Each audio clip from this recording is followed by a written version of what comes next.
গ্রীষ্মকালে বেগুন জমিতে ভুড়ো বাঁধবেন কিভাবে? অর্থাৎ গ্রীষ্মকাল এই সময় সূর্যের তাপমাত্রা প্রচুর, কারণ কিছুদিন ছাড়া ছাড়া প্রচুর জলসেচ লাগে।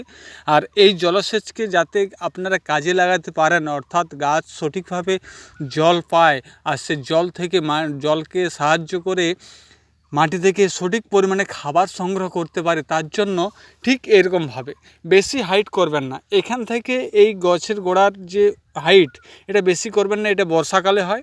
তাই বন্ধু, গ্রীষ্মকালে হাইট খুব কম করবেন, যাতে এই জায়গায় জল থাকলে এখান থেকে এই জল শোষণ করতে পারে।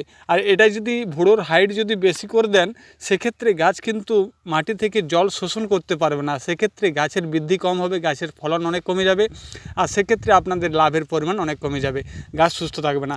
আর বারবার ধরে বলছি, এটা BNB 422, চক্রের BNB 422 বেগুন গাছের পাতার তল দিকে সবসময় খেয়াল রাখবেন, কারণ থিপস প্রচুর আক্রমণ হতে দেখতে পাওয়া যাবে। থিপস প্রচুর আক্রমণ হবে। আপনি হয়তো দেখতে পাচ্ছেন এই বেগুন গাছের মধ্যে প্রচুর থিপস আক্রমণ হয়েছে। আপনি যদি চ্যানেলে নতুন হয়ে থাকেন, অবশ্যই চ্যানেলটি সাবস্ক্রাইব করুন। ভিডিওটি ভালো লাগলে অবশ্যই লাইক করুন। নতুন নতুন ভিডিও পেতে গেলে অবশ্যই চ্যানেলটি সাবস্ক্রাইব করে রাখুন।